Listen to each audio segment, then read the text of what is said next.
अस्सलाम वालेकुम नाजरीन, आप देख रहे हैं न्यू बीबीसी न्यूज HD और मैं हूं आपकी मेजबान सना चौधरी। शामिल करते हैं आज की अहम खबरें। शहदाए वतन मुल्क की शान है। कैप्टन हमीदुल ज़फ़र यौम दिफा पर पाक फ़ौज के शहदा को खराज तहसीन पेश करते हैं अहमद चौहान। शहदाए वतन sports festival, cricket, futsal, volleyball, taekwondo events का इनेकाद। Karachi staff reporter. शहदाए वतन स्पोर्ट्स फेस्टिवल का इनेकाद बैरियर टाउन स्पोर्ट्स कॉम्प्लेक्स में किया गया, जिसमें क्रिकेट, फुटसॉल, ताइक्वांडो और वॉलीबॉल टूर्नामेंट में सैकड़ों खिलाड़ियों ने हिस्सा लिया। तकरीब के मेहमान ख़ुसूसी admin barrier town captain Hamidul Zafar, sports organiser Ahmed Chauhan, Kamran Tareen, Inayatur Rahman, Sheikh Sajid करीम थे।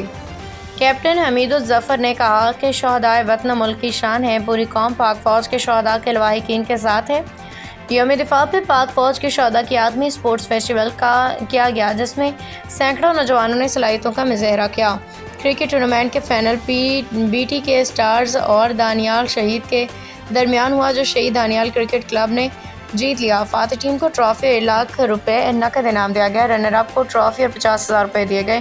क्रिकेट टूर्नामेंट में best player of tournament, man of the match और बेस्ट बॉलर, बेस्ट बैट्समैन का भी इनाम दिया गया। अहमद चौहान ने कहा कि पाकिस्तान की अवाम पाक फ़ौज की शान बशाना कड़ी है। पाक फ़ौज ने हमेशा दुश्मन क़ुव्वतों का डट के मुकाबला किया है।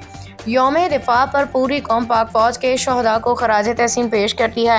आइंदा भी टूर्नामेंट्स और दीगर प्रोग्राम मुनाकिद किए जाएंगे। सेहतमंद सरगर्मियाँ ज़रूरी हैं, नौजवानों का टैलेंट सामने आता है। फेस्टिवल के इख्तिताम पे फातह टीमों को ट्रॉफी शील्ड पेश की गई। शरका ने टूर्नामेंट के इनेकाद को सराहा।